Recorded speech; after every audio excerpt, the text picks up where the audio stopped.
नमस्कार।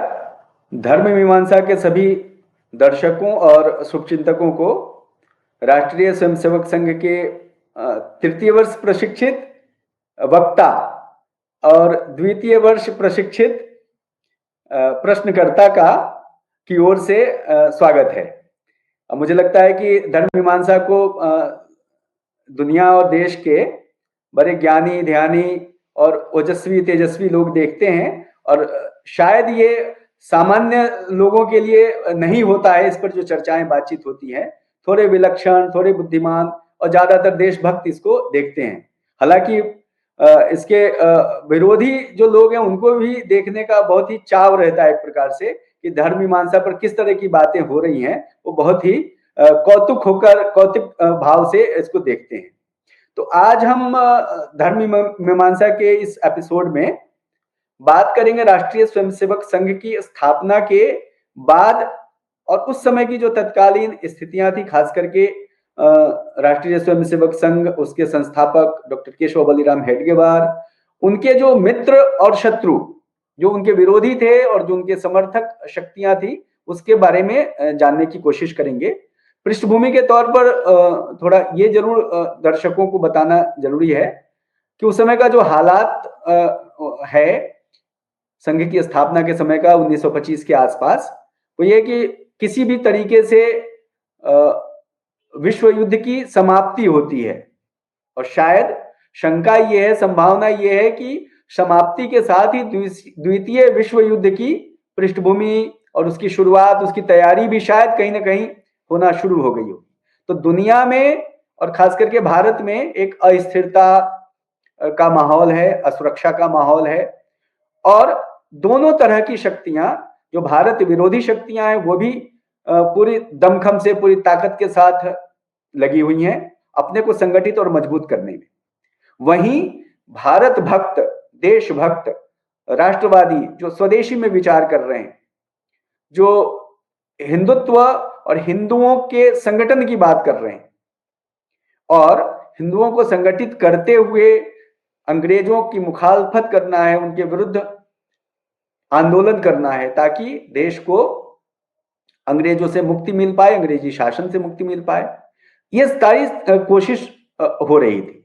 आज हम जैसा पिछली बार रामेश्वर मिश्र पंकज जी ने बताया था कि यद्यपि इनके संघ की तृतीय वर्ष की जो सर्वोच्च प्रशिक्षण होता है वो प्रशिक्षण प्राप्त हैं और समाजवादी, राष्ट्रवादी और इसके साथ साथ तमाम तरह के जो देश में समाजवादी धारा से जुड़े नेता और वरिष्ठ बुद्धिजीवी रहे, उनके साथ भी आपका बहुत लंबा अनुभव रहा।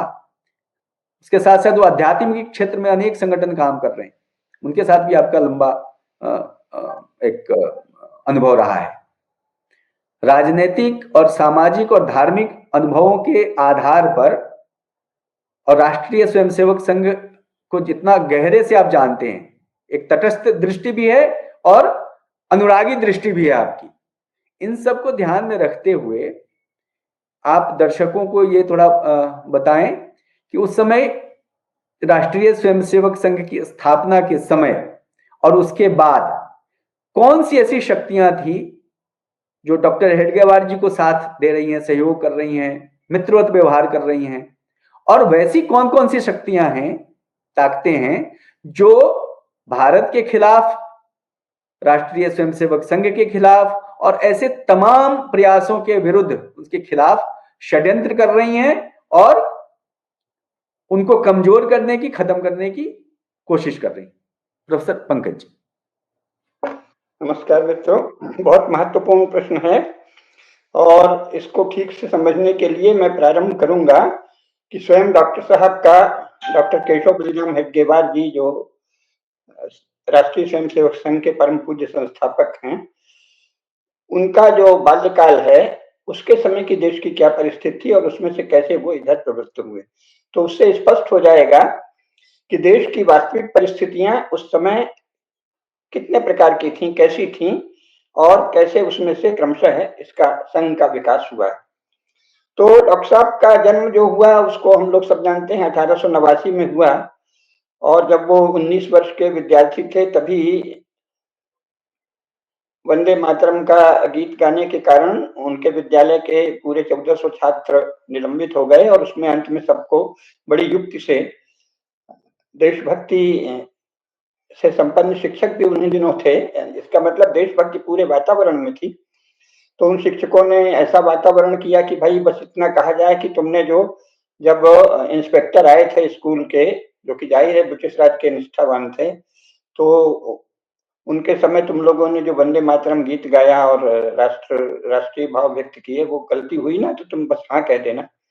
तो 1400 में से 1398 विद्यार्थियों ने हाँ कहा, 2 विद्यार्थियों ने नहीं कहा हाँ। उनमें से एक डॉक्टर हेडगेवार जी थे, माने केशव थे, उस समय उनका नाम केशव राव ही था। तो इससे पता चलता है, इसके पहले भी और भी घटनाएं हैं, जैसे कि जब विक्टोरिया का 60वां माना गया कि अब शासन उनका हो गया है, 1830 में वो शासन में आई थी और 1890 में उन्होंने जब नहीं 1800 हाँ ऐसी कुछ है, 90 के दशक में ही यहाँ उनका 60वां वर्ष बड़े धूमधाम से मनाया गया। तो उस समय ही केशव राव ने बहुत ही चिंता भी व्यक्त की थी और विरोध भी व्यक्त किया था कि ये जो हमारे नागपुर के राजा हैं, तब तक तो विद्यार्थी थे, तो नागपुर के अपने राजा को ही, राजा भोसले को ही जानते थे। तो उन्होंने कहा कि जो उनका शत्रु है उसकी हम कोई समारोह नहीं मनाएंगे। इसी प्रकार 1901 में जब एडवर्ड सप्तम के स्वागत में कुछ कार्यक्रम हुए, तो उस समय भी वो उत्साह से सब विद्यार्थी जा रहे थे, लेकिन वो नहीं गए। इसका मतलब देशभक्ति के संस्कार उनमें बचपन से ही थे। यद्यपि उनका परिवार जो है वो वेदपाठी ब्राह्मणों का था और उनके बड़े भाई भी वेदपाठी अध्यापक ही थे, अग्निहोत्र करने वाले वेदपाठी अध्यापक। लेकिन ये केसरी लोकमान्य तिलक जो केसरी पत्र निकालते थे, उसको ये किशोरावस्था से ही पढ़ने लगे थे और साथ ही उस समय परांजपे जी निकालते थे एक काल नाम का पत्र, उसको भी पढ़ते थे। तो इन सबसे इनमें देशभक्ति के भाव बहुत ही कम आयु में हो गए थे और इनकी रुचि देखकर इनके परिवार वालों ने इनको उसके पहले इनके परिवार में सब लोग परंपरागत वैदिक जो शिक्षा है उसको ही प्राप्त करते थे। तो इनको पहली बार उस समय जो स्कूल चल रहे थे, लोकप्रिय हो रहे थे, वहां भेजा। तो इसका मतलब कि देश में वातावरण तो उस समय भी देशभक्ति का, लोकमान्य तिलक ने संपूर्ण देश में पढ़े लिखे लोगों में भी देशभक्ति की भावना बहुत तेजी से धक्का दी। और जो साधारण लोग हैं उनमें तो देशभक्ति स्वाभाविक उसमें अधिकांश लोगों में रहती है। पहले की जो एक विशेष अंतर जो संघ के संदर्भ में समझना है और आगे चलकर जिस पर ज्यादा चर्चा करेंगे, वो ये है कि पहले धर्म रक्षा को ही लोग देश रक्षा मानते थे, अधिकांश साधारण हिंदू, क्योंकि वो सोचते थे हम अपने हिस्से का स्वधर्म पालन करें और धर्म की रक्षा करें, धर्म के लिए अपना योगदान दें, धर्म की रक्षा का अर्थ है स्वधर्म पालन के द्वारा धर्म की परंपरा को मजबूत रखें, तो यही तो देश और जाति और सबका भला होगा इसी में। तो धर्म रक्षा ही देश रक्षा है, ये एक भाव था। लेकिन फिर ये संक्रमण का काल है, क्योंकि उसी समय अंग्रेजों की पढ़ाई शिक्षा चली, लोग लंदन जाने भी लगे कुछ बड़े लोग। तो फिर ये आ गया कि राष्ट्र रक्षा की ओर ज्यादा झुका हुआ, यानी राष्ट्र रक्षा से ही धर्म रक्षा होगी, ये हो गया। एक तो इस सूत्र को याद रखना चाहिए। तो जो सबसे महत्वपूर्ण घटना घटी, वैसे तो बहुत महत्वपूर्ण घटनाएं हैं, जैसे जब ये कलकत्ता पढ़ने गए डॉक्टर केशव राव बलिराम हेडगेवार डॉक्टरी की पढ़ाई के लिए जब कोलकाता गए, तो उनको उनके परिवार की उस समय आर्थिक स्थिति विपन्न ही थी, लेकिन जो वहां के देशभक्त लोग थे नागपुर के, उन्होंने आर्थिक सहयोग देकर भेजा। और उनको वहां मुख्यतः इसलिए भेजा गया था कि एक बहुत बड़े क्रांतिकारी थे अनुशीलन समिति के, पुलिन बिहारी दास। तो पुलिन बिहारी दास से दीक्षा लें और जाकर सहयोग करें। डॉक्टरी तो एक आवरण था पढ़ाई का। यद्यपि ये पढ़ने में इतने मेधावी थे कि इन्होंने डॉक्टरी की पढ़ाई भी पूरी की, लेकिन वस्तुतः वो क्रांतिकारियों से संपर्क करके आके महाराष्ट्र में और दक्षिण भारत में भी क्रांतिकारी कार्य को और अधिक बल दें, इसके लिए भेजा गया था। उसके बहुत से संस्मरण श्री नाहा पालकर ने डॉक्टर हेडगेवार चरित्र नामक जो पुस्तक है, बड़ी प्रामाणिक पुस्तक है, उसमें लिखे हैं। तो वहां भी उन्हें क्या क्या समस्या आई, कई लोगों ने सहयोग दिया, वो सब भी उसमें लिखा ही है। तो मुख्य बात यह है कि देशभक्ति का झुकाव एक तो संस्कार से और दूसरे तत्कालीन राष्ट्रीय परिवेश से इनमें बहुत कम आयु में था। और स्वयं नागपुर के जो देशभक्ति के प्रति झुकाव रखने वाले बहुत से कुछ अध्यापक थे, कुछ सार्वजनिक कार्यकर्ता थे, उन्होंने इनको कोलकाता भेजा था अनुशीलन समिति का सदस्य बनने। तो इसका अर्थ है कि देश में देशभक्ति का वातावरण तो पहले से विद्यमान था और देशभक्ति के लिए काम करने वाले युवकों को प्रोत्साहित करने का भी पूरा वातावरण था। लेकिन दूसरी ओर चारों ओर अंग्रेजों की चाटुकारिता करके या उनकी बात मान के किसी तरह अपना 2 पैसे ज्यादा कमा लें या रोजी रोटी का जुगाड़ कर लें, धन कमा लें, स्वाभाविक एक जन सामान्य में जो होता है वो भी था। तो एक मिश्रित स्थिति थी। ऐसा कुछ नहीं था कि भारत में पूरा अंग्रेजों का ही दबदबा था, क्योंकि अधिकांश जो राज्य थे, जो परंपरागत भारत के राज्य थे, अधिकांश तो उन राज्यों के निवासी यही मानते थे कि इन्हीं का राज्य है। अंग्रेजों ने कुछ तो विवशतावश और कुछ छल कौशल के कारण जो उनसे संधियां की, सहायक संधियां, उसमें अपने मतलब भर का स्वार्थ था। उस अर्थ में ये ब्रिटिश राज नहीं कहा जा सकता कभी भी, क्योंकि अपने मतलब का स्वार्थ था, लेकिन साथ में ये था कि तुम अपने यहाँ यही जो अपनी व्यवस्था है वो चलाए रहो। जैसे नागपुर में युवावस्था के आरंभ तक डॉक्टर केशवराव बलराम हेडगेवार, जो पहले केशवराव ही थे, केशवराव यही मानते रहे कि भोसले जी का राज है नागपुर में, महाराष्ट्र में और पुणे में। किसका राज है? तो भोसले जी का राज्य है। उनको ये कभी आभास नहीं हुआ कि अंग्रेजों का राज्य है। ये 1920-22 तक की स्थिति है, ये जानना चाहिए। क्योंकि देश में जो अब बताया जाता है, जैसा मैंने पिछली बार बताया था कि इंग्लैंड जाकर पढ़े हुए लोगों ने, उनमें से जो देशभक्त हैं, उन्होंने भी जब ये देखा कि अगर आप यूरोप में हल्ला मचाओ कि हमारा शोषण हो रहा है, तो बहुत से अच्छे देशभक्त, अच्छे विचारों वाले यूरोपीय हमारा साथ दे देंगे। तो इसलिए अंग्रेजों के शोषण का, क्रूरता का उतना वर्णन नहीं किया जितना आर्थिक शोषण का, और उससे उनको बहुत सा सहयोग मिलने लगा। लेकिन सच ये है कि जो अत्याचार हुआ वो आर्थिक से अधिक शारीरिक था, भौतिक था वो, और फिर खेती और व्यापार को नष्ट करने से संबंधित रूप में आर्थिक भी था। लेकिन सबसे पहले तो वो लोगों को मार देते थे, या बड़ी बड़ी बीमारियां जो फैलती थी, जैसे बचपन में ही प्लेग फैला। तो प्लेग में इनके परिवार का क्या डर था? सारे नागपुर में ये था कि जिसके घर में प्लेग हो जाए उसको अंग्रेजी अधिकारी जबरन दबाव बना के कहते थे कि शहर से बाहर करो, महामारी है, और शहर से बाहर झोपड़े में डाल देते थे। तो श्री पालकर ने डॉक्टर हेडगेवार चरित्र में लिखा है कि जो लोग प्लेग की बीमारी से नहीं मरते हों, वो भी उस झोपड़ी में जाकर, शहर के बाहर एक झोपड़ी में डाल देते थे। ऐसा क्यों करते थे? क्योंकि स्वयं इंग्लैंड में यही सब कुकर्म, इंग्लैंड, फ्रांस, जर्मनी, सब जगह यही कुकर्म होता था। प्लेग से सबसे ज्यादा यूरोप तबाह रहा है। बहुत सी जगह, बहुत से शहरों में यूरोप में लगभग 3/4 से लेकर आधी आबादी तक साफ हो जाती थी प्लेग से। इंग्लैंड स्वयं बड़े भयंकर दौर से, प्लेग के कई दौर से गुजरा, जिसे वो ब्लैक डेथ कहते हैं, और अनेक महामारियों का दौर यूरोप में चला। तो उससे बड़े आतंकित थे, और उनके पास तब तक स्वास्थ्य और चिकित्सा का कोई विकास नहीं हुआ था। तो जो अत्याचार वो अपने यहाँ करते थे, इंग्लैंड में स्वयं अंग्रेजों ने जो किया अपने लोगों के साथ, लाशों के ढेर लगा देते थे, उनको यूं ही मरने देते थे, उसका वर्णन पुस्तकों में भी है। और अगर आप प्रोफेसर कुसुमलता केडिया जी की वार्ता सुने यूरोप के विषय में, सत्योलॉजी में भी है, जम्बू टॉक्स में भी है, धर्म मीमांसा में भी है, तो आपको पता चलेगा कि वहां तो भयंकर दुर्दशा थी। तो उनको फिर यहाँ भी वही सूझता था। तो इस तरह वो मनमानी करते थे। तो नागपुर का उन्होंने वर्णन बताया है कि हमारे परिवार के लोग भी, यहाँ तक कि इनके पिताजी और माताजी भी प्लेग की ही बीमारी से मरे। तो ऐसा भयंकर प्लेग फैला था, और उसमें जो लोग थोड़े से भी रोग के शिकार हों उनको बाहर ले जाके डाल देते थे। मतलब ऐसे एक भयंकर सारी क्रूरता जो उन्होंने की, वो जहां भी उनका थोड़ा प्रभाव हुआ, और जहां जो राजा उनसे सहायक संधि के रूप में हुआ, तो उसको दबाव डालते थे कि अरे ये तो महामारी फैल रही है, हमारे यहाँ ऐसा भयंकर हुआ है, तुम कठोर दंड करो। तो अमानवीयता, बर्बरता और संवेदनशीलता का पूर्ण अभाव, ये अंग्रेजी शासन के मुख्य लक्षण थे, धीरे धीरे प्रकट हो रहे थे। तो इससे लोग तबाह भी थे। लेकिन जन सामान्य में, विशेषकर जो अपने हिंदू राज्य थे जहां, वहां लोगों को यही भाव था कि हमारे राजा का ही राज्य है। तो एक इसका लाभ मिला अंग्रेजों को बहुत। जो भी उनको पॉलिटिकल एजेंट के रूप में सौदेबाजी करनी होती थी वो राजा से करते थे। जनसाधारण तक देशी राज्यों में अंग्रेजों का कोई भी प्रभाव नहीं था। तो इनके पिताजी माताजी की भी मृत्यु एक साथ ही हुई, प्लेग से ही हुई, और वो भी इनके चित्त में था।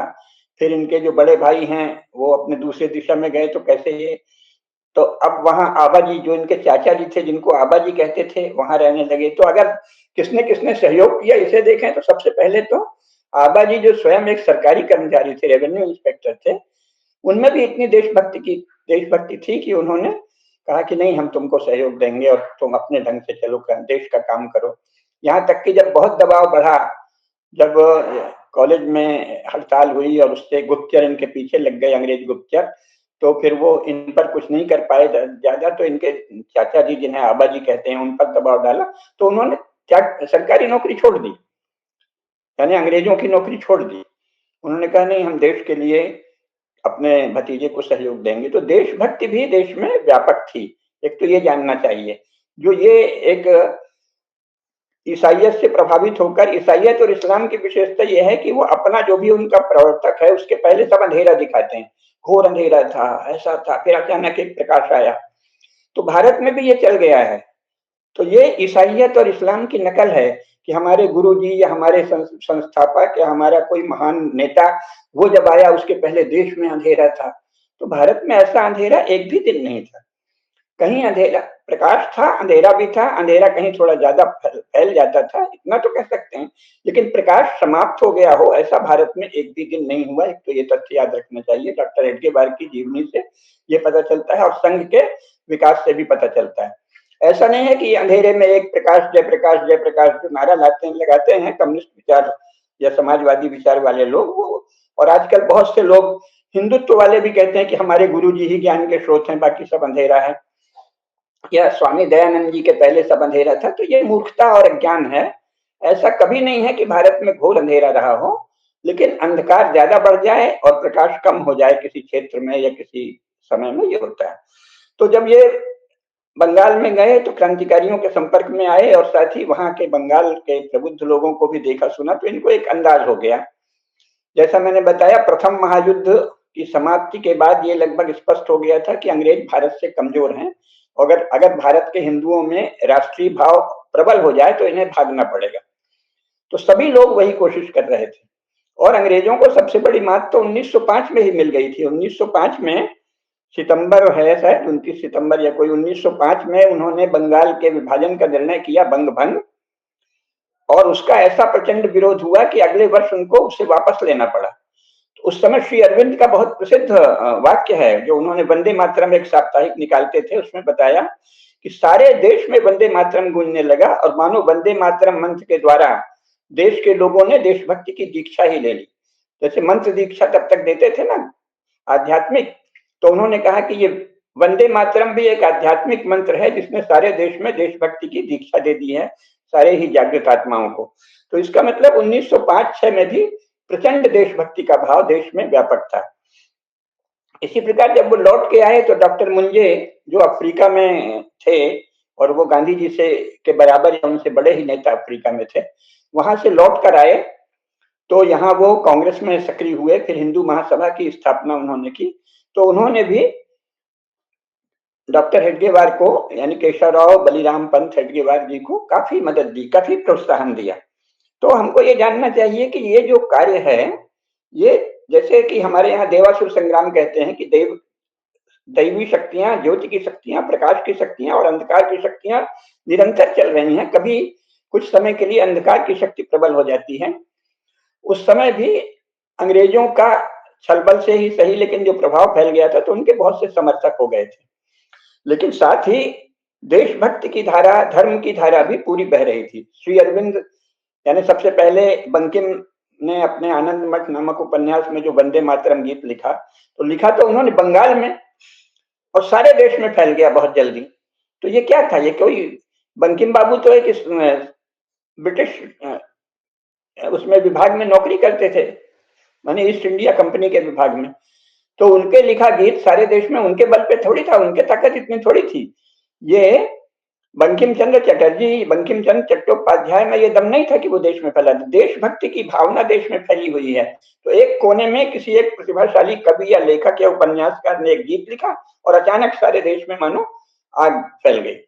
इसका अर्थ है कि देशभक्ति की भावना संपूर्ण देश में व्यापक थी, लेकिन अपनी कुशलता से, छल बल से अंग्रेज चुन चुनकर, जो देशद्रोही लोग हों या जो निकृष्ट लोग हों, या जो अनैतिक लोग हों, जो गड़बड़ लोग हों, या जो लालची लोग हो सकता है, उनको चुन चुनकर पकड़ रहे थे। ऐसे राजाओं को पकड़ा तो उनसे सहयोग संधि कर ली, जिनमें राज्य का लोभ था, अन्य बातों में वो ठीक थे तो भी, या जैसे व्यापारियों को किया। तो जैसे युद्ध के समय जब कई स्थानों में हिंदुओं के संगठन बने तो उन्होंने कहा कि हम अंग्रेजों को रसद की पूर्ति नहीं देंगे। दिल्ली का मुझे विस्तार से पता है कि यमुना के पार जो इनकी टुकड़ी थी अंग्रेजों की, उनको कहा गया कि नहीं, किसी तरह इनको रसद मत दो। लेकिन बहुत से, कुछ एक व्यापारी, बहुत से तो नहीं, 10-5 व्यापारी ऐसे हैं जो स्वयं मुर्दा बन जाते थे कि मुर्दा जा रहा है, और शव यात्रा के बहाने यमुना तट पे जाते थे और वो शव यात्रा का आड़ लेकर अंग्रेजों को उसी समय बहुत सारा अनाज के बोरे दे देते थे। तो दोनों प्रकार के लोग थे, देशभक्तों की सहायता करने वाले भी, और हमारे व्यापार से खूब मुनाफा होगा, बड़ी मनमानी रकम मिलेगी, इसके लिए अंग्रेजों का साथ देने वाले, या राज्य फैलेगा या हम बड़े अफसर बन जाएंगे, इस लोभ से उनकी मदद करने वाले दोनों प्रकार के लोग थे। तो डॉक्टर हेडगेवार को पुलिन बिहारी दास ने और अनुशीलन समिति ने भी बहुत सहयोग दिया। जब लौट कर आए, उससे क्रांतिकारियों से बहुत ज्यादा उनका संपर्क हो गया और नागपुर और दक्षिण भारत में क्रांतिकारियों का संगठन बनाने का भी प्रयास किया। तो किस किसने मदद की, अगर हम ये देखें तो डॉक्टर मुंजे ने की, स्वयं आबाजी ने की, फिर वहां एक जो परांजपे जी थे जो काल नामक पत्र निकालते थे, और इसी प्रकार लोकनायक अणे थे जो कांग्रेस में लोकनायक कहलाते थे। तो लोकनायक अणे ने भी डॉक्टर हेडगेवार की बहुत मदद की इसी देशभक्ति के काम में। आर्थिक मदद तो वो किसी से लेते नहीं, चाहे भूखों मर जाए। तो ये जो हम मदद जब कहते हैं तो जानना चाहिए कि वो संघ कार्य या राष्ट्र के कार्य में मदद की। इसी प्रकार नागपुर में जब दंगा हुआ, मैंने मदद करने वाले और विरोधी दोनों की हम बात साथ साथ बताएंगे। जैसे कोलकाता में ही थे तो उसी समय 1906 में अंग्रेजों को बंगाल के विभाजन का प्रस्ताव वापस लेना पड़ा करजन को। तो उसका बदला उसने ये किया कि 1906 में ही ढाका में अनुशीलन समिति बनवाई और मुसलमानों को, गलत कह गए, ढाका में मुस्लिम लीग बनवाई। अनुशीलन समिति तो कोलकाता में बनी थी, और ढाका में मुस्लिम लीग बनवाकर मुसलमानों में और ज्यादा दंगा की भावना या हिंदुओं के प्रति घृणा और विद्वेष फैलाने लगे। तो ये जो कहा जाता है ना कि पहले तो हिंदू मुसलमान बहुत मिल रहते थे, ये बहुत झूठ है। जहां भी मुसलमानों की थोड़ी शक्ति बढ़ी तो प्रायः वो हिंदुओं से टकराते थे। गंगा जमुनी संस्कृति क्या बोलते हैं, गंगा जमुनी ऐसा करके कि दोनों में बहुत तालमेल था। नहीं, ये तो अभी 1947 के बाद ये शब्द शुरू किया। 1947 से पहले भारत में गांधी ने भी गंगा जमुनी शब्द कभी नहीं कहा। ये तो जवाहरलाल नेहरू का क्रिएशन है और कम्युनिस्टों का।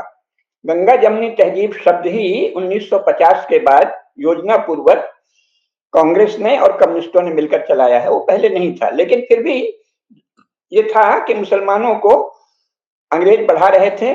शुरू में तो अंग्रेजों ने बढ़ाया मुसलमानों को और उन्हें मजहबी उग्रवाद को खूब पोषित किया। जैसे नागपुर का जो दंगा हुआ वो भी अंग्रेजों की सह पर हुआ था। तो लेकिन ये भी हुआ कि कुछ स्वयं नागपुर के मराठी लोग भी कुछ उनके साथ हुए द्वेषवश। माने मुसलमानों का साथ तो किसी ने नहीं दिया, एक भी महाराष्ट्रियन ने, महाराष्ट्र के निवासी ने मुसलमानों का साथ दंगे में नहीं दिया।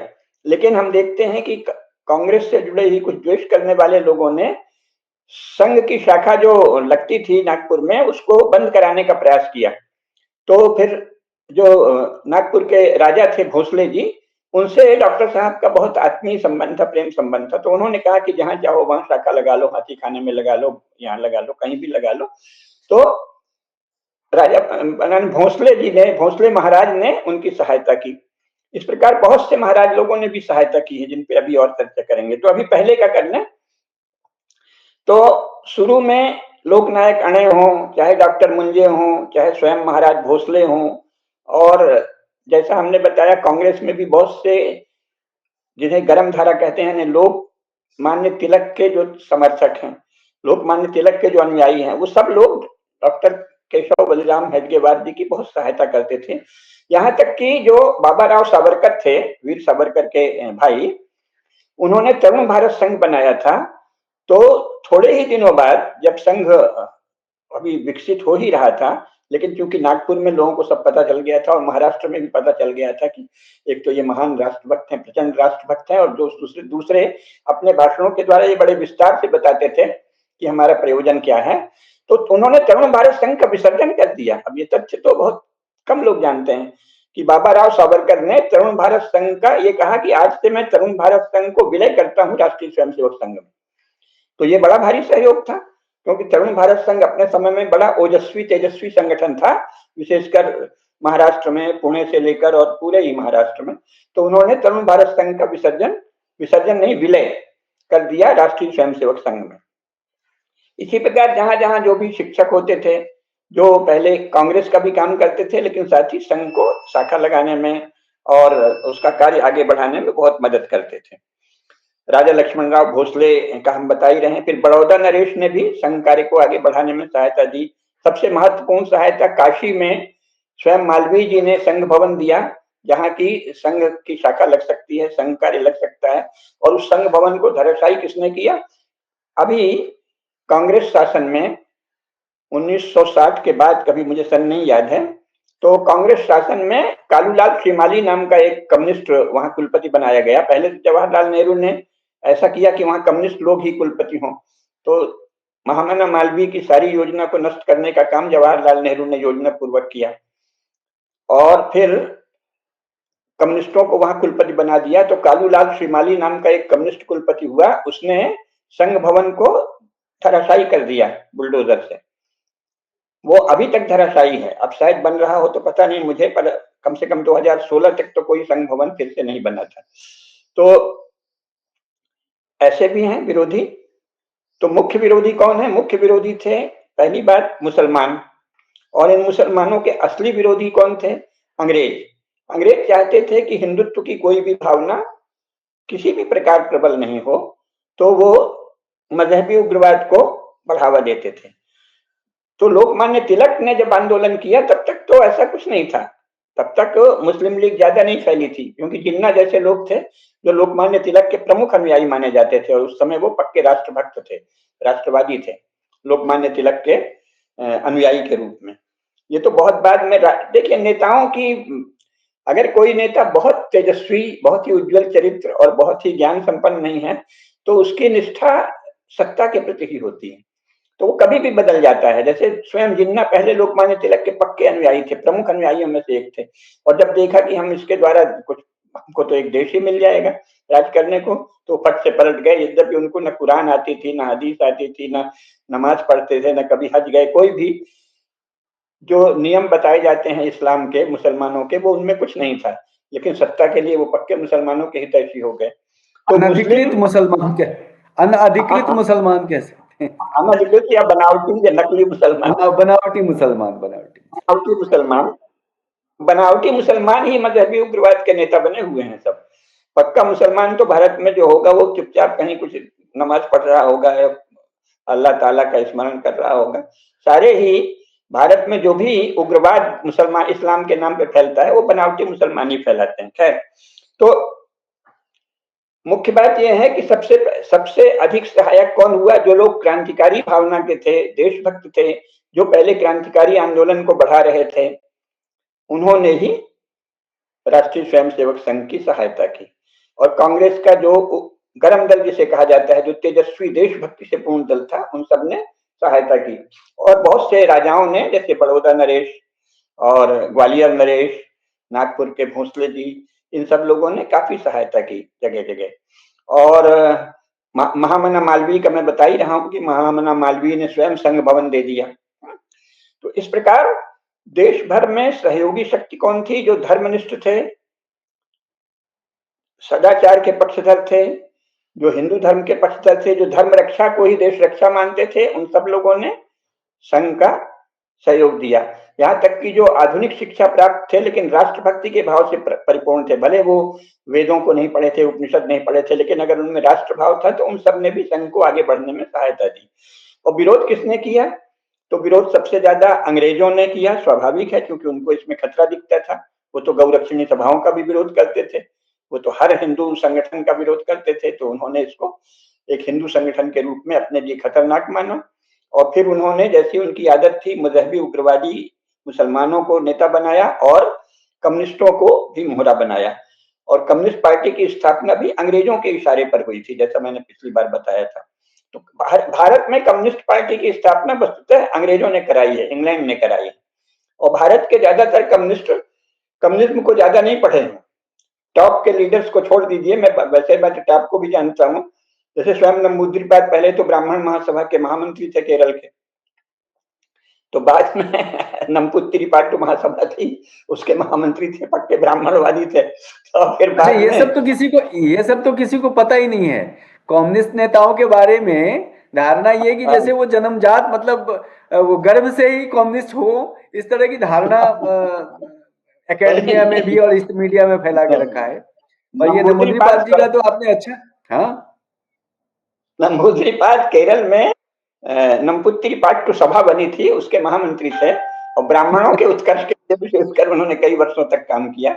और वैसे उसी के कारण उनमें वो जीवन भर शुचिता और तपस्या का भाव रहा। बहुत ही सादगी से रहते थे, जैसा मैंने बताया ना, वो संघ के प्रचारक ही दिखते थे। मैं तो उनसे दिनमान के लिए मैंने उनसे इंटरव्यू लिया था, उसके पहले भी 2-3 बार मिले थे। तो जो बड़े नेता थे शुरू के कम्युनिस्ट, डांगे खुद भी ब्राह्मण ही हैं और पहले बड़े वेद और इन सबके समर्थक थे। तो लोग राजनीतिक लिप्सा से ये लोग कम्युनिस्ट बने, तो इसलिए उसका लाभ अंग्रेज लेते थे कि इनको लालच है।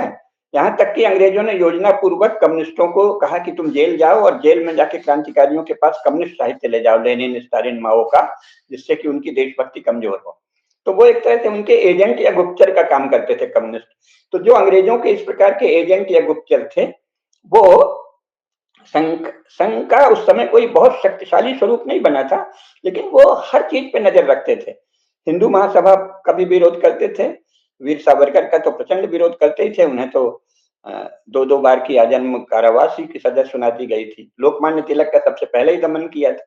अब यहाँ जो सबसे पहले बात जानने योग्य है इसके साथ ही कि अंग्रेजों का लोग, अब जो नई पीढ़ी है, आप लोग हैं और आपके बाद की पीढ़ी, वो ऐसे वर्णन करते हैं जैसे कोई अभी कांग्रेस और भाजपा की लड़ाई चल रही है ना, कुछ ऐसा हो। तो ये बड़ी भारी मूर्खता है। अंग्रेज बहुत ही बर्बर और नरपिशाच भारत में जो थे शासक, वो बहुत ही बर्बर, बहुत ही अमानुषिक, बहुत नरपिशाच, और भय के मारे उतना अत्याचार उन्होंने नहीं किया, क्योंकि अपने इंग्लैंड में स्वयं उन्होंने बहुत अत्याचार किया था। तो मौका लगने पर क्रूरता की पराकाष्ठा कर देना, मरवा डालना हजारों लोगों को। जलियांवाला बाग कोई एक घटना नहीं है, और भी इलाहाबाद में सड़क में सरेआम नीम के पेड़ में और बड़े बड़े वृक्षों में हजारों लोगों को प्रतापगढ़ से इलाहाबाद तक फांसी दे दी गई। क्रूर दमन करते थे, बहुत नरपिशाच थे। लेकिन मुख्य बात ही अगर लें तो लोकमान्य तिलक को किसने मंडले जेल भेजा? बुरी तरह ना। लोकमान्य तिलक, श्री अरविंद जो पांडिचेरी गए हैं, उनके जैसा प्रचंड देशभक्त, तो श्री अरविंद से जब पहली बार स्वयं वीर सावरकर ने संदेश भेजा, फिर एक एक एक क्रिश्चियन जो अंग्रेजी जानते थे और साथ में अरविंद के समर्थक थे, नाम नहीं याद आ रहा शायद, उनको भी भेजा था, शायद सावरकर ने ही या किसी अन्य ने। तो वहां श्री अरविंद ने क्या कहा पांडिचेरी में कि मैं भारत, उस समय पांडिचेरी अलग था, फ्रेंच कॉलोनी था, उन्होंने कहा मैं भारत नहीं आऊंगा, भारत आने पर मेरे सारे कार्य बंद हो जाएंगे जो मैं देश के लिए करना चाहता हूँ। यानी प्रारंभ में श्री अरविंद योग साधना के साथ ही पक्के राष्ट्रभक्त थे और राष्ट्र के लिए ही वो पांडिचेरी में रह रहे थे। अब जो लोग उनका केवल योग का वर्णन करते हैं और उसको राजनीति से काट देते हैं, वो श्री अरविंद के वास्तविक उत्तराधिकारी नहीं है, क्योंकि श्री अरविंद अंत तक राष्ट्रभक्त रहे। और योग साधना वो जब देखा कि अंग्रेजों के स्तर पर सामान्यतः है अच्छे से अपने विचार नहीं फैलाए जा सकते, तो उसके लिए वो गए थे कि आध्यात्मिक स्तर पर हम न केवल साधना करें बल्कि अपने देश के जो मूल विचार हैं। इसीलिए आप देखिए, सनातन धर्म ही राष्ट्रभक्ति है, ये श्री अरविंद ने ही लिखा है। यानी राष्ट्रभक्ति के विषय में आधारभूत चिंतन केवल श्री अरविंद ने किया है अभी तक। उसके बाद फिर अभी लोग राष्ट्र राष्ट्र बहुत चिल्लाते हैं, लेकिन राष्ट्र क्या है इसका किसी भी श्री गुरु गोलवलकर और श्री अरविंद, इसके सिवाय किसी ने भी राष्ट्र पर प्रकाश नहीं डाला है कि राष्ट्र से और राष्ट्रभक्ति से उनका क्या आशय है। तो अभी मैं ये बता रहा हूँ कि श्री अरविंद भी अंग्रेजों के भीषण दमन से, कि ये तो बस जेल में डाल देंगे और जेल में आप बस पिसते रहो, तो अंग्रेजों के दमन से बचने के लिए वो पांडिचेरी गए थे। देशभक्ति उनकी पूरी तरह जागृत थी। उस समय वो राजनीतिक कार्यकर्ता भी उतने ही बड़े थे जितने आध्यात्मिक साधक थे। तो ये स्थिति ध्यान रखना चाहिए कि उस समय बहुत कठिन था सीधे सब बातें कहना। और कांग्रेस के जो नेता हैं, जवाहरलाल नेहरू, गांधी आदि, अब ये लोग तो देखिए इतने लंपट हैं, ये राहुल गांधी वगैरह, और पता नहीं वर्तमान भाजपा या संघ के भी लोगों में ऐसी क्या व्यवस्था है कि वो उनको तीखा उत्तर नहीं देते। हो सकता है सोच समझ के करते हो कि ये तो खुद ही बदनाम हो जाएगा, बड़ा कमजोर है और हंसी का पात्र है, जो भी हो, लेकिन वो बकवास करता है। वीर सावरकर जैसे महान तेजस्वी देशभक्त के विरुद्ध गांधी और नेहरू ने सैकड़ों चिट्ठियां लिखी हैं कि हम आपके आज्ञाकारी सेवक हैं, हम ब्रिटिश शासन की प्रजा हैं। इनसे ज्यादा तो वीर सावरकर का तो एक वो पत्र जो कि एक कूटनैतिक भाषा में था कि हमको अगर छोड़ देंगे तो हम राजनीति में उतना सक्रिय नहीं रहेंगे। जैसे पांडिचेरी में जाना पड़ा श्री अरविंद को, तो इन्होंने पत्र लिखा। जी जी जी। तो इसके उत्तर में गांधी और अरविंद के उन सब पत्रों को रिलीज किया जाना चाहिए जिसमें वो अंग्रेजों के प्रति परम भक्ति दिखाते हैं, परम निष्ठा दिखाते हैं। क्यों भाजपा तेजस्विता क्यों नहीं दिखाती, ये मुझे नहीं पता। हो सकता है भाई उसके नेताओं में भी कोई कमजोरी नहीं, है। कम से कम मधुर भाषा में ये तो कह सकते हैं कि उस समय के कई सारे ऐसे प्रचंड देशभक्त नेतृत्व थे, महापुरुष थे, जिन्होंने स्ट्रेटेजिकली, रणनीतिक रूप से, कूटनीतिक रूप से, युक्ति के तहत उन्होंने ये एक तरीका अपनाया था कि भाई ठीक है, हमको जब हम फ्री होंगे, जब हम स्वतंत्र होंगे, जब मुक्त रहेंगे, तभी तो आंदोलन कर पाएंगे, बजाय इसके कि हम अंग्रेजों के दमन के और उनकी प्रताड़ना के शिकार होते रहें। तो ये बात भी आना चाहिए, और मुझे लगता है कि आप लोगों के माध्यम से तो आता ही है, बार बार आता है, और भी आएगा तो ठीक है। राजनीतिक नेतृत्व तो भले ना बोलता हो, लेकिन अगर बौद्धिक और अकादमिक क्षेत्र के लोग भी बोले तो मुझे लगता है कि एक अच्छा जवाब प्रति उत्तर हो सकता है। हाँ, ये राष्ट्रीय स्तर पर ये बात बलपूर्वक फैलाई जानी चाहिए। और उनके, हम कहते हैं आप भाषा बहुत ही नम्र रखें, कोई दिक्कत नहीं है, बहुत अच्छा है। सीधे सीधे वो चिट्ठियां रिलीज कर दें ना, गांधी की, नेहरू की, जो अंग्रेजों के प्रति मैत्री और भक्ति तक दिखाने वाली चिट्ठियां हैं, पत्र हैं, आवेदन है, उनको प्रसारित करने में क्या दिक्कत है। राहुल गांधी इतना बढ़िया मौका देता है, अच्छा भाई आप सावरकर जी के विषय में कह रहे हैं, लीजिए ये है गांधी जी का पत्र, ये है नेहरू का पत्र। तो ये नहीं तो बोलते नहीं है, नहीं तो कल होके सुभाष बाबू के बारे में भी कह देंगे कि वो भी देश छोड़ के भाग गए थे और कहां कहां चले गए थे, अंग्रेजों से डर गए थे। मतलब इनको बोलने का तो मतलब जानबूझकर धूर्तता पूर्वक इस तरह के बयानबाजी और वक्तव्य होता है ना, कि महापुरुषों का की छवि खराब की जाए और उनके बारे में एक नकारात्मक धारणा पैदा की जाए। नहीं, अगर संघ भाजपा सब चुप रहे तो कल को ये कहेंगे। ये तो अभी डर रहे हैं, धीरे से इन्होंने सावरकर का विरोध किया है, अगला चरण वही है। अगर इनको ये लगेगा और ज्यादा शांति शांति रखे, ये तो जब इनको लगेगा कि हमको कोई मार देगा तब ये चुप रहेंगे। और सुभाष के विरुद्ध तो आज तक कोई इसलिए नहीं बोला कि अभी भी सुभाष जी के इतने प्रशंसक, स्वयं मैंने एक संगठन बनाया था, नवक्रांति, जो सुभाष चंद्र बोस के समर्थन में ही देश भर में काम करे, यह योजना थी। और किया तो मध्य प्रदेश और उत्तर प्रदेश में ही थोड़ा सा, लेकिन ऐसे देश भर में संगठन है। तो वो इनको, अगर अभी तक कोई कांग्रेसी सुभाष की निंदा करता तो इनको लोग मार डालते। इनको पता है, कांग्रेसियों को सबसे ज्यादा पता है। अभी एक से एक तेजस्वी लोग विद्यमान हैं जो नेताजी सुभाष चंद्र बोस के भक्त हैं।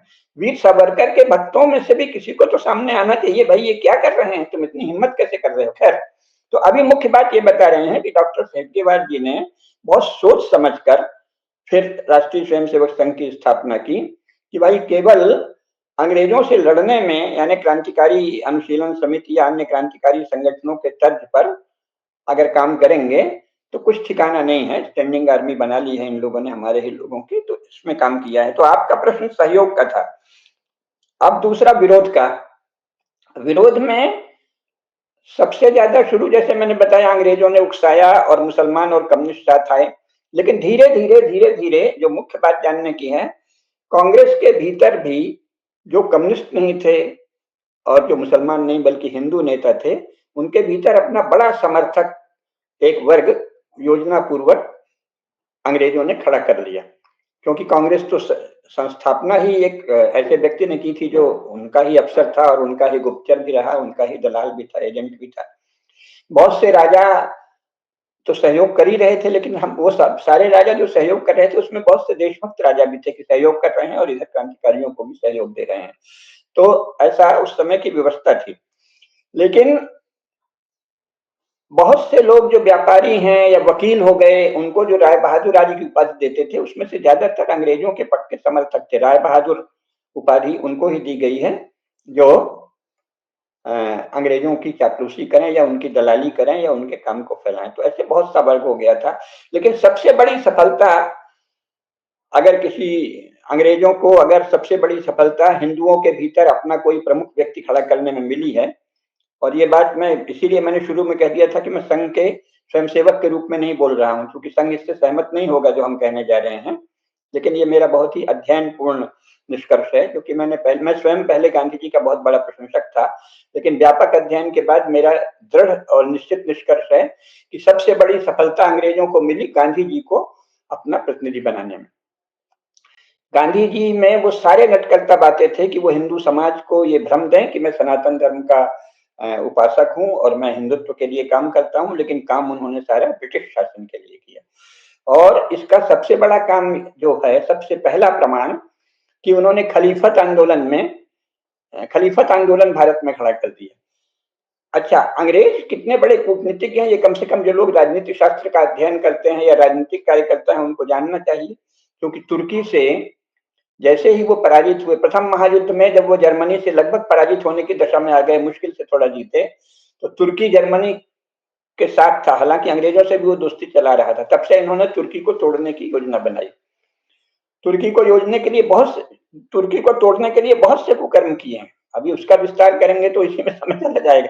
लेकिन मुख्य ये है कि उन्होंने छोटे छोटे इलाके, छोटी छोटी जागीरें, जो हमारी समझ लीजिए छोटी, भोपाल भोपाल रियासत से भी छोटे इलाके हों, वहां एक तरह का अपने ढंग का राष्ट्रवाद फैलाया, झूठा राष्ट्रवाद, क्योंकि वो कभी राष्ट्र नहीं थे।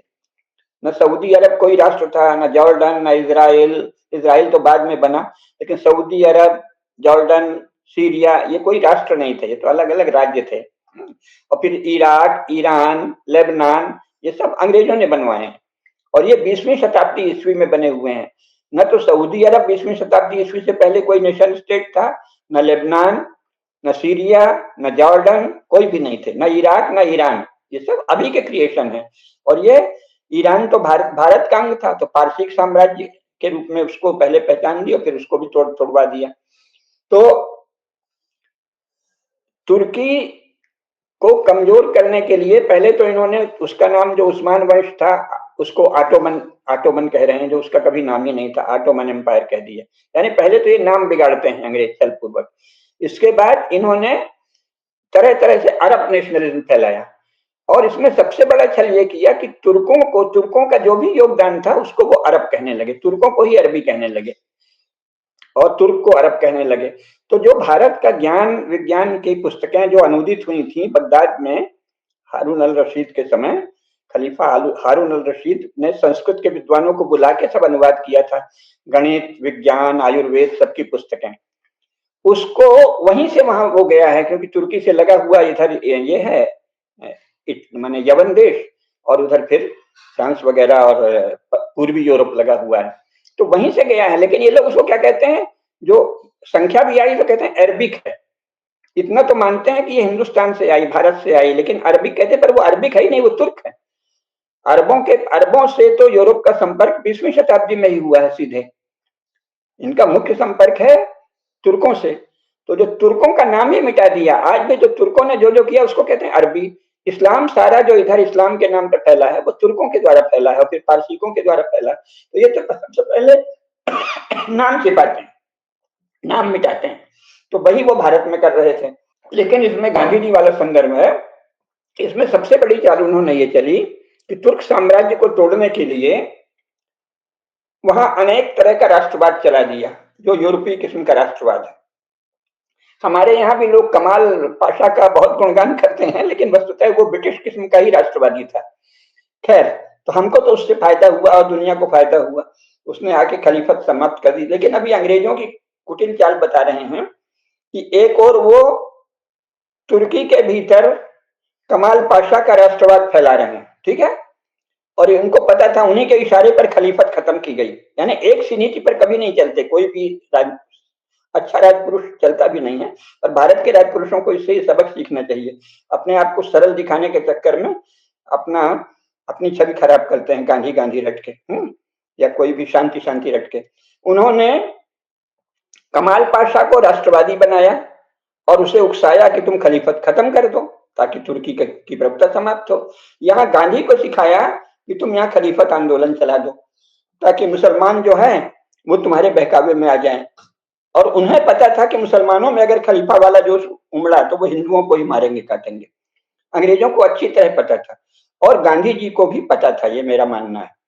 तो गांधी जी अंग्रेजों के एजेंट के रूप में खलीफत आंदोलन चलाए। तो जो आपका मुख्य प्रश्न है, हिंदू मुस्लिम एकता की बात जो कर रहे थे, जितने भी हिंदू नेताओं ने भारत में हिंदू मुस्लिम एकता की बात की है और उसमें हिंदू मुस्लिम भाई भाई और हिंदू धर्म इस्लाम सब धर्म है ये सब कहा है, वो सब हिंदू द्रोही हैं और विदेशी एजेंट। क्योंकि कोई इतना मूर्ख नहीं हो सकता, क्योंकि हिंदू धर्म तो सनातन धर्म है, मानवीय धर्म की बात करता है, मानव धर्म की।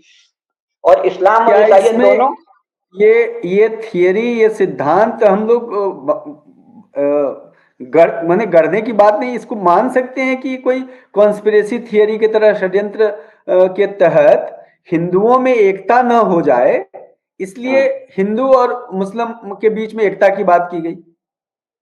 ये सिद्धांत नहीं है, ये सत्य है। सिद्धांत भी है पर ये सत्य है। क्योंकि ये तो कोई साधारण हिंदू से आप बात कर लीजिए, सबको पता है कि इस्लाम क्या चीज है। पहले तो मुख्य बात यह कि भारत में किसी को मुसलमान नहीं कहा जाता था, ज्यादातर को तुर्क कहा जाता था। अगर वो वहां के हैं, चगताई हैं, तो चगताई कहा जाता था। और बाबर वगैरह को सबको चगताई कहा जाता था। पुरानी कविताएं मिलेंगी 20वीं शताब्दी के मध्य तक, 1947 के पहले तक।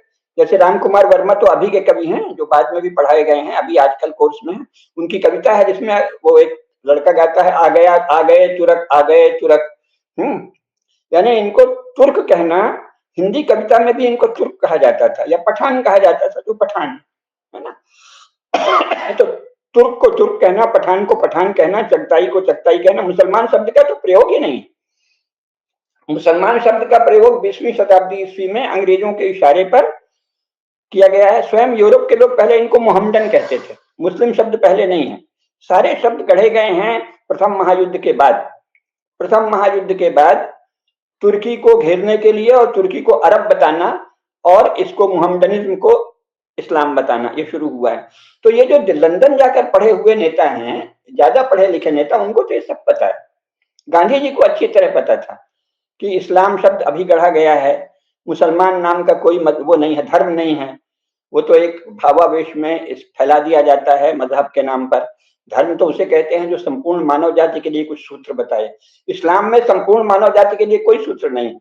मोमिन और काफिर, यानी कि एक इस्लाम को मानने वाला, दूसरा उसका परम विरोधी जिसको नष्ट हो जाना। तो मनुष्यों को 2 या 4 वर्गों में बांटना, तो वो तो धर्म हो ही नहीं सकता। जो मानव मानव में भेद करे, जो सभी मानवों के लिए सर्वमान्य नीति की बात नहीं करे, नियम की बात नहीं करे, जैसे सत्य अहिंसा अस्तेय आदि की, तो वो धर्म हो ही नहीं सकता। धर्म तो वही है ना जो ये बताए कि सभी मनुष्यों को इतना तो पालन करने चाहिए, सत्य है, अहिंसा है, अस्तेय है, संयम है ना। तो जो इस प्रेम है, उसकी बजाय जो कहता है कि नहीं केवल हमसे प्रेम करो और नहीं तो हम तुमको मार डालेंगे, तो वो तो धर्म हो ही नहीं सकता। तो ये गांधी जी को तो सबसे अच्छी तरह पता था। तो इसलिए जो भी हिंदू मुस्लिम एकता की बात करता है इस तरह, वो हिंदू हिंदू एकता को खंडित करने के लिए कहता है। हिंदू मुस्लिम एकता नहीं हो सकती। एकता या तो मानव मानव एकता होगी, मनुष्य के रूप में वो एक हो। लेकिन जब तक वो कहते हैं कि हम जो गैर मुस्लिम है उसको नाश कर देंगे, नष्ट कर देंगे, तो उससे एकता कैसे संभव है। आजकल राजनेता वसुधैव कुटुंबकम आदि बोलने लगे हैं, वो भी उसी प्रकार भ्रामक है, जाने अनजाने। कुछ लोग जान के, कुछ अनजाने। भाई कुटुंब का अर्थ होता है कि सब हमारा एक ही अनुशासन में रहें। जो अभी तो सब एक दूसरे के शत्रु बने हुए हैं, तो वो कुटुंब कैसे हुए। खैर, तो हिंदू मुस्लिम एकता जो है वो छलपूर्ण शब्द है, जो अंग्रेजों के इशारे पर गांधी जी ने सबसे ज्यादा प्रचारित किया। मुसलमानों से, मुस्लिम नेतृत्व से राजनीतिक सहयोग ले लो, ये तो सबको समझ में आता है, सीधी बात है, राजा भी देते थे। लेकिन वो हिंदू मुस्लिम एकता नहीं कहते थे। अरे भाई तुम मुसलमान हो, ठीक है, तुमको इतना हिस्सा दे देते हैं, मुसलमान कह के उनको देना चाहिए। लेकिन एकता, ये हमारे भाई हैं। अरे जब सचमुच वो हमारे भाई थे, जब वो पहली बार मुसलमान बने, तब तो आपने उन्हें भाई नहीं कहा, है ना। कितनी गद्दारी है ये। जब वो पहली बार मुसलमान बने तब कहते हैं ना कि तुम हमारे भाई हो, इसलिए भाई कहोगे तो जिम्मेदारी बनती है। भाई कहना लिज्जतपन नहीं है, समर्पण नहीं है कि भाई हो इसलिए नंग नाच करो। भाई पर अनुशासन रखना पड़ेगा। अगर आप भाई मानते तो अरे भाई तुम हमारे भाई हो ना, तो तुमको ऐसे रहना पड़ेगा। आप बड़े भाई हैं ना, आपको बताना पड़ेगा कि तुम ऐसे रहो, तमीज से रहो, सत्य की निंदा मत करो, वेद की निंदा मत करो, धर्म की निंदा मत करो, हिंदुत्व की निंदा नहीं करो, नहीं तो हम तुमको मार डालेंगे। कहना पड़ेगा ना भाई, कैसे आप करोगे? अगर आप कहोगे कि हम सारे हिंदू धर्म को नष्ट कर देंगे तो हम तुमको अभी नष्ट किए देते हैं, मुंह से तो कहना पड़ेगा। इसलिए हिंदू मुस्लिम एकता मुख्यतः तो हिंदू एकता को खंडित करने के लिए चलाई जाती है, ये सत्य है और सिद्धांत भी है। लेकिन कुछ हो सकता है गैर जानकार लोग, भावुक लोग, मूर्ख लोग भी बोलते हो, उसकी छूट दे सकते हैं, लेकिन वो मुख्य धारा नहीं। हिंदू मुस्लिम एकता की मुख्य धारा वो है जो हिंदू एकता को खंडित करना चाहती है, और या तो अपने गुट का या अपने संगठन या अपनी पार्टी या छोटे से गिरोह का प्रभुत्व चाहती है, सौदेबाजी करके मुसलमानों से, है ना। तो गांधी जी वो पहले व्यक्ति हैं जिन्होंने हिंदू मुस्लिम एकता का इस गलत अर्थ में प्रयोग किया। उन्होंने हिंदू एकता को खंडित करने के लिए हिंदू मुस्लिम एकता का रट लगाई, और खलीफत आंदोलन इसका प्रमाण है। क्योंकि ये हो नहीं सकता कि गांधी जी को पता नहीं हो कि खलीफत खत्म होने वाली है, ये असंभव है। क्योंकि गांधी जी अंग्रेजी के और अंग्रेजियत के और अंग्रेजी शासन के बड़े जानकार थे, और उनकी कुछ चेलियां थी अंग्रेजों की बेटियां, है ना, वो उनको सब उनसे गुप्तचरी भी कराते थे। यहाँ तक कि अमृत कौर को भी वो गुप्तचरी कराने भेजते थे, क्योंकि वो राजकुमारी थी, और वो मीराबेन को भेजते थे। ये सब इनकी एजेंट थी, राजाओं की खबर लाओ। तो ब्रिटिश शासन की भी वो खबर रखते थे। उन्हें पता था कि तुर्की में खलीफा की गद्दी यानी खलीफत नष्ट होने वाली है। तो यहाँ पे इनको मुसलमानों को इधर फेर दिया, खलीफत खलीफत खलीफा की गद्दी। यानी आपने जानबूझकर एक झूठा आंदोलन खड़ा किया, और इसका हो सकता है आपको परिणाम का अंदाज हो, गांधी को नहीं हो, इतना हम छूट दे सकते हैं कि नहीं होगा। अंग्रेजों को तो पक्का ही था कि इसके बाद जैसे ही खलीफत भंग होगी, ये तो जोश में आएंगे तो हिंदुओं पे टूट पड़ेंगे, और मोपला में वही हुआ, है ना, केरल में वही हुआ। ये तो सब टूट पड़े हिंदुओं पे और हिंदुओं की हत्या करने लगे। अंग्रेजों का तो बाल बांका नहीं हुआ। तो ये कभी नहीं हो सकता कि अंग्रेजों के विरुद्ध एकजुटता के लिए गांधी जी ने खलीफत आंदोलन चलाया। उन्होंने अंग्रेजों के इशारे पर खलीफत आंदोलन चलाया, और इसका परिणाम हो सकता है गांधी जी को नहीं पता हो, अंग्रेजों को पता था। खलीफत आंदोलन से हिंदुओं की बहुत बड़े पैमाने पर हत्या हुई। तो संघ का विरोध वही लोग कर रहे थे जो इस प्रकार के काम करते थे, हिंदू मुस्लिम एकता के नाम पर हिंदू एकता को भंग करना। तो ऐसे लोग भी हैं जो हिंदू हैं, कम्युनिस्ट नहीं हैं और मुसलमान भी नहीं हैं, लेकिन वो अंग्रेजों के या विदेशी शक्तियों के इशारे पर या अपने प्रभुत्व की, राजपद की लालसा से, लोभ से हिंदू मुस्लिम एकता की बात करके संघ को कमजोर कर रहे थे। तो दोनों बातें हमने बता दी कि संघ के विरोधी कौन लोग थे और संघ का पोषण कौन लोग कर रहे थे। तो अब चूंकि समय भी हो ही गया है, लगभग 1 घंटा होने को आया, तो आज हमने ये जानने की कोशिश की है कि राष्ट्रीय स्वयंसेवक संघ और उसके जो संस्थापक रहे परम पूज्य डॉक्टर केशव बलिराम हेडगेवार जी, उनके समर्थन में और उनके विरोध में कौन सी शक्तियां उस समय काम कर रही थी।